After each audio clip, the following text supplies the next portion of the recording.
Game development. It's a tough gig to say the least, and often laced with a heavy dose of smeared expectations. And few understand this feeling more than independent developers. Many find themselves working 7-day weeks, stitching together whatever free time they can with a single goal in mind. Just one more hour working on the game. Maybe 2, maybe another 3. In fact, why not put some coffee on and pull an all-nighter?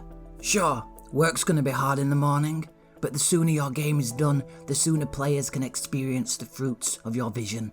It doesn't come as a surprise then that the modern indie game movement has experienced its fair share of ups and downs. Stress, overhyped expectations, and oftentimes a serious lack of willing manpower. Development is, after all, pretty taxing, more so than most gamers will ever know.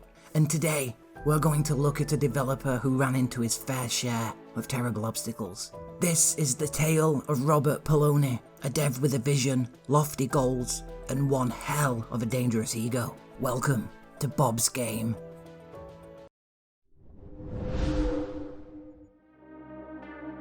August 2008. Braid just saw release on the Xbox 360's arcade marketplace, and the game is met with critical acclaim. Brave, odd, perfectly paced, and fastened together by a thin twine of thought-provoking narrative threads.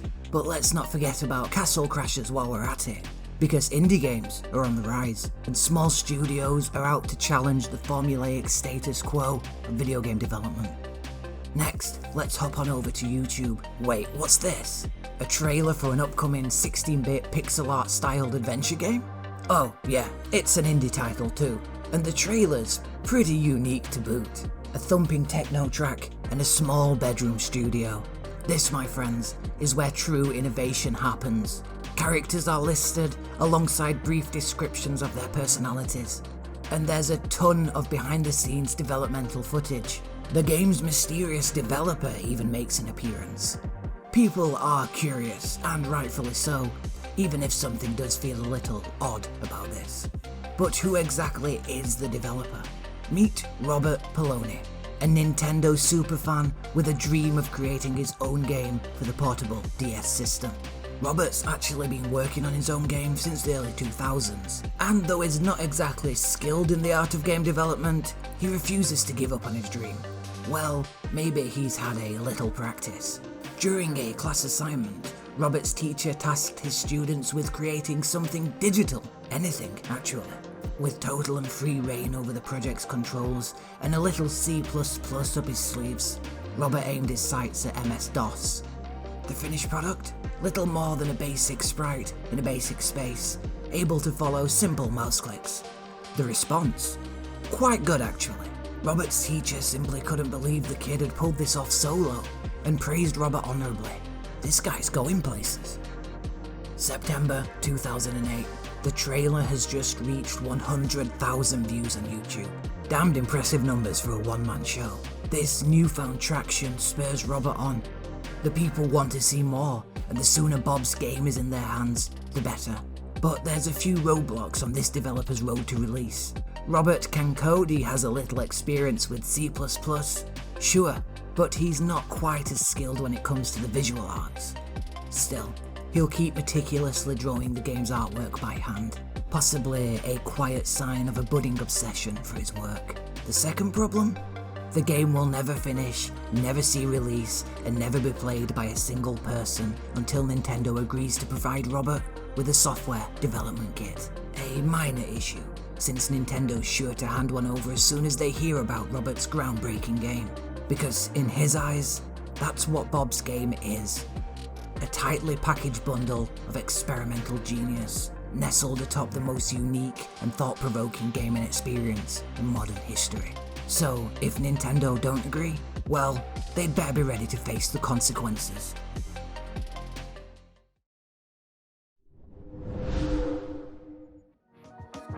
The game is finally taking shape, but frustration has claimed Robert's mind.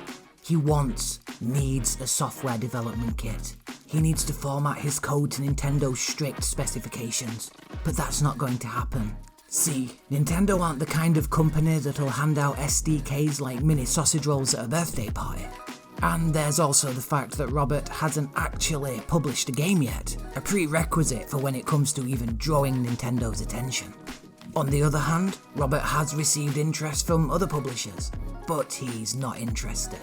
Bob's game is his baby, his passion, his life, his love, and he'd rather die than hand over even an ounce of his precious creative control. What if these other publishers were to lower the number of in-game characters? What about his end credit sequence? A literal documentary on how the game was made? No, they couldn't be trusted, and they sure as hell didn't possess the Nintendo seal of approval. Months have passed, and Robert's game still doesn't have a publisher. Robert's still working on the game. He can't stop now, not ever, but he's slipping into a melting pot of frustration and boiling impatience. If only he could. Wait, there's a letter from Nintendo in the mail. Oh shit, it's finally happening. With trembling anticipation, Robert opens the envelope, prepared for his big break. Finally, Nintendo wants him to contact their Wario World division, likely to get the ball rolling on receiving his precious development kit.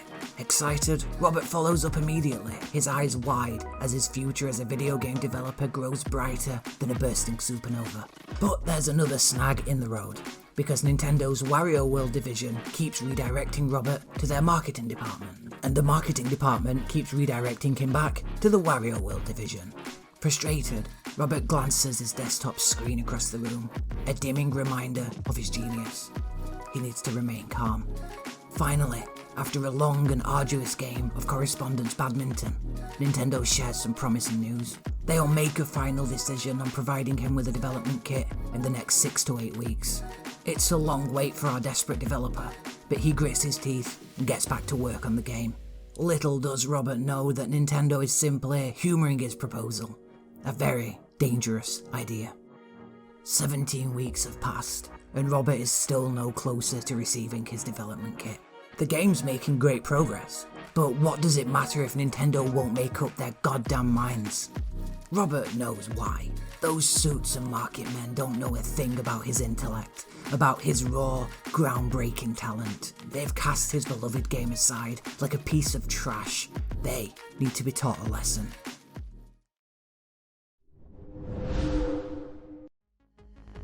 On December 8th, 2008, Robert puts his foot down.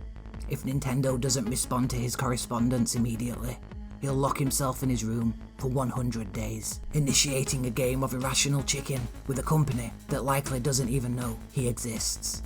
But in Robert's mind, once people got wind of this brave protest, Nintendo would be seen as the bullies they truly were, leaving them with no choice but to hand over Robert's hard-earned development kit. The protest begins, and with a click of the lock on his bedroom door, Robert enters the duel with the pressures of solitary confinement. His room has no true internet access. Well, aside from the livestream he's just started. A webcam view of one man's valiant battle with corporate evil. There's also no TV, but Robert has his mobile phone at least, allowing him to send emails and work remotely on his game in a very limited capacity. I cannot leave this Viridian room. The door is locked and barricaded from the outside. I am sleeping behind the camera, and yes, I've got a shower. Food is delivered once a week by a friend. This is my 100-day protest to Nintendo. The true game has just begun. Your move, Nintendo. Robert's livestream begins to draw a crowd, with links shared on various forums and media websites. Yet Nintendo haven't said a word. They're clearly out to ruin Robert's chances of ever fulfilling his dreams. Thus, he needs to raise the stakes. On the 21st day of his brave protest, Robert begins to release the home addresses of Nintendo executives, doxing them by modern standards. He's also chosen to send Nintendo of America's president unanticipated holiday greetings, possibly a sign of Robert's mental decline, or a clue toward the true depths of his delusions, or both. But this is just the opening play. Robert hasn't even begun to reveal his best cards. Days pass and Nintendo still hasn't budged an inch. They're playing the long game. Fair enough, Nintendo. Robert threatens to bundle his game as a killer app using a Nintendo DSi homebrew device. Worse, he's also translating the game into several languages. Then, he'll release the game worldwide in an effort to significantly cut into Nintendo's bottom line. Are these truly viable options? No. But Robert's delusions have crossed the point of no return, the thin grey line between enthusiasm and blind ignorance. Nintendo needs to and will pay for what they've done.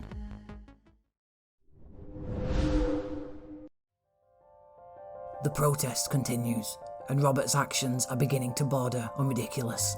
He's just contacted a Chinese firm and requested that they release his game on a flash cartridge.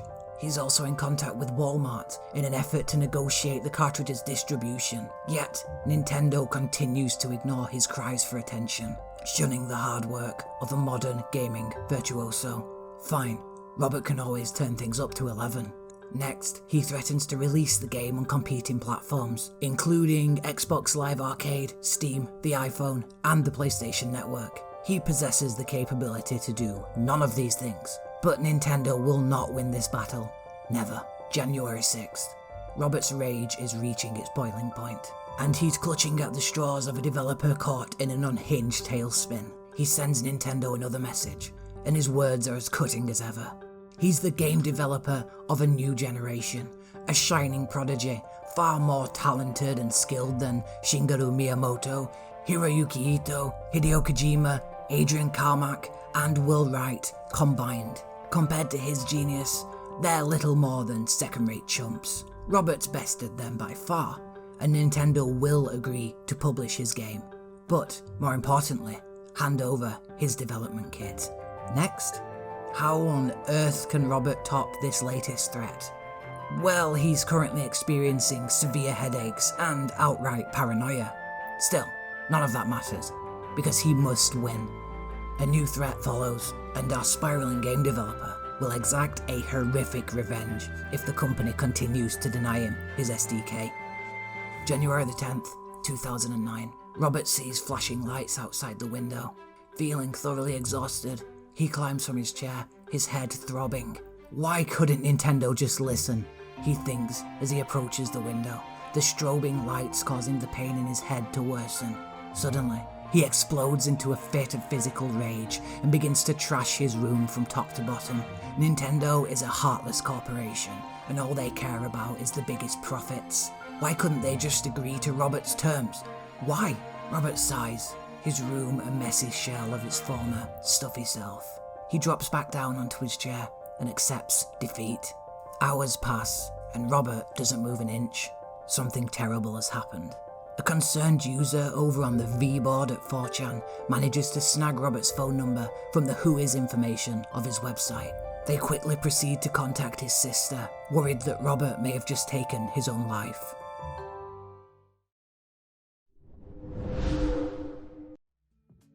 Robert opens his eyes, his head spinning and his throat drier than an arid desert. He's aware of a ruckus downstairs, but he's far too tired to move.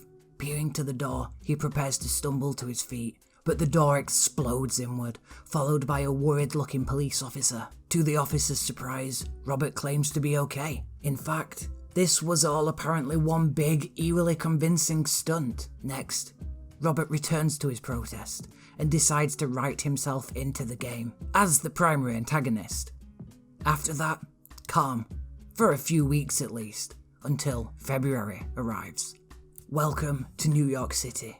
Oh, you're a Nintendo fan? Why not stop over at the Nintendo World Store? Just make sure not to stop over there today, because Robert Poloni is currently vandalizing the joint, while maniacally claiming he's reached the 50th level of his resuscitated protest. Surely this can't be for real. No sane human being would ever go this far just because they couldn't get their own way. To that, I have two answers. Number one, Robert Poloni claims to have been in contact with Nintendo for over a month, collaborating with them on a viral marketing campaign, and his visit to the Nintendo store is all part of an elaborate stunt. Number two, and this one is quite complex.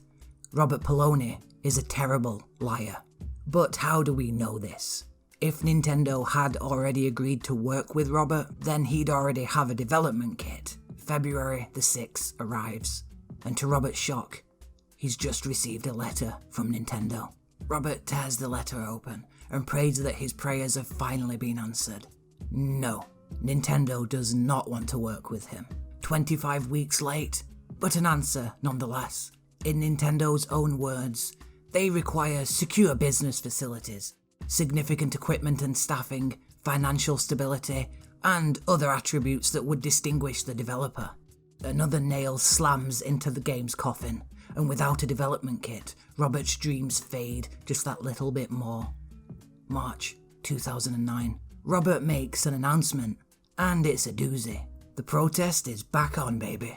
But as with all good third act chapters, there's a twist. Robert's just sent a bunch of emails out to the press, claiming that he's fooled the entire gaming industry. He goes on to say that his previous deranged antics have been nothing more than an old school marketing style for an old school style game. More so, his antics are the mark of somebody who deserves a part in the gaming industry.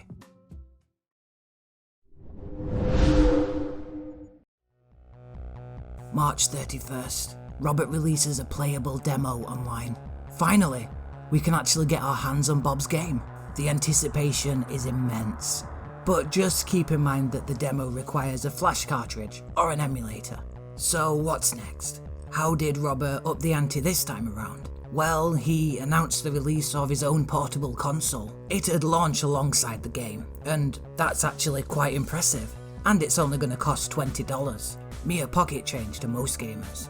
June then rolls around, and with its searing heat, another shocking announcement.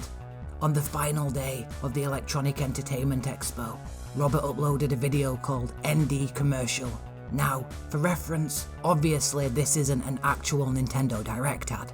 On the other hand, Robert promised to update his website, but that never actually happened.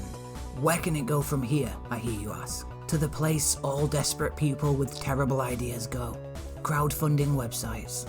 On November 5th, 2013, Robert set up a Kickstarter for a puzzle game taken from Bob's game. Deja vu? Irony? Quite possibly both. But it only made $477 out of the goal of $6,667. Not quite enough to make a game, but plenty enough to purchase 23 of Robert's portable consoles. And that's about it. Wait, no it isn't, because the game was just released anyway, finding its way onto the doomed Ouya system on January 1st, 2014. And while you're here, why not check out the Patreon page? Nope, that's gone as well. It seems this roller coaster is about to come to a jolting, neck-breaking stop. Another Kickstarter appears, but this one is a bit different, a bit special. Robert's game is finally getting a chance to fail again, and God, it appears, truly does kick puppies. Only that's not what happened, because while the campaign was doomed from the start, at the very 11th hour, somebody actually funded the thing. An unexpected twist, if a welcome one. Robert then gets to work on the game proper, before giving up and promising to refund his backers, and then claiming via Kickstarter that he hadn't given up and wasn't refunding his backers. He was still apparently hard at work, pitching his groundbreaking game to potential investors and publishers. Much like with everything else in our adventure so far, that didn't work out, and Robert's living conditions began to deteriorate. Then, surprisingly, nothing for 2 whole years. Until May 2016, when the puzzle game from Bob's game got greenlit on Steam. Not quite Nintendo. Months follow, some quiet, others peppered with teasers and rumours. September arrives, the puzzle game, our puzzle game, a shining nugget of Robert's glorious dreams, sees release. Actual, true, playable release. But it's on itch.io, not Steam. macOS and Linux ports are also in the works. But let's get to the real meat of this exciting revelation. What's the game actually like? How does it look, sound, play? Will Hideo Kojima soon face an early retirement? First of all, let's get into the graphics and the incredible amount of detail. I can't do this. It's Tetris. The game is Tetris. While Robert did have his fair share of subsequent up and downs, few are truly worth mentioning. And much like with the game itself, that's probably for the best. He's also pretty much vanished from the face of the internet, possibly dead, hopefully alive. And thus we reach the end of this week's bizarre story. One man's ego versus the gaming industry. A nightmare masquerading in the form of an auteur's dream. I've been Forgotten Legends, and until next time, take care.